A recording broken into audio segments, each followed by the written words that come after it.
asteroid or a small sand particle like an item comes and hits it with a tremendous velocity, then both rover and lander will be destroyed. You can see the surface of the moon. It's full of marks of the continuous hit by what you call that space objects.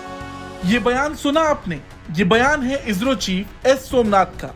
अब ये बयान social media पर जमकर viral भी हो रहा, क्योंकि सोमनाथ ने पीटीआई के साथ बातचीत में कुछ ऐसा बोला जिससे कई देशों के कान खड़े हो गए। एक बार आप भी सुनिए। Asteroid or a small sand particle like an item comes and hits it with a tremendous velocity, then both rover and lander will be destroyed. You can see the surface of the moon. It's full of marks of continuous hit by what you call that space objects. It comes out from anywhere. But in Earth, lakhs of them are hitting every day, every hour. But we don't feel it because our atmosphere burns away all of them. But in moon, due to the absence of the atmosphere, everything will come and hit. So you can be hit any day. So it can work for 1 hour, 1 day, or even 14 days or more. It's a possibility or a probability. This is one issue. Second issue is the thermal issue. Because the temperature excursions on the surface of the moon is very high. Suppose some of our heating instruments doesn't work, then it will go dead. So there are such issues. Communication blackout is another issue.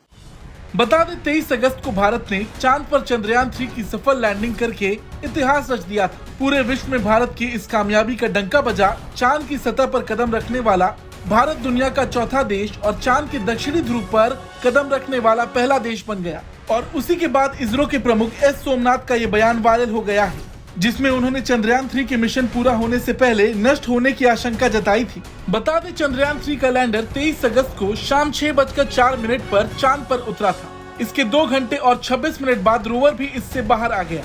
Rover 6 पहियों वाला robot है। ये चांद की सतह पर चलेगा। इसके पहियों में अशोक स्तंभ की छाप है। जैसे जैसे रोवर चांद की सतह पर चलेगा, वैसे वैसे अशोक स्तंभ की छाप छपती चली जाएगी। वैसे इसरो चीफ के इस वायरल बयान को जमकर देखा जा रहा है, वो भी तब जब भारत चंद्रयान 3 की सफल सॉफ्ट लैंडिंग के बाद 2 सितंबर 2023 को अपना पहला सोलर मिशन लॉन्च करेगा। इसरो के इस मिशन का नाम आदित्य L1 है, जिसकी लॉन्चिंग श्रीहरिकोटा के सतीश धवन स्पेस सेंटर से होगी। खैर, इस बयान के वायरल होने के बाद देशवासियों की धड़कनें जरूर रुकी थी, लेकिन सभी भारतीयों को पता है इसरो कभी हार नहीं सकता। हालांकि इसरो अब अपने नए मिशन की ओर चल पड़ा है। आदित्य L1 भारत का नया मिशन है। इसको लेकर आपका क्या कुछ कहना है, कमेंट करके जरूर बताएं। ब्यूरो रिपोर्ट, भारत तक।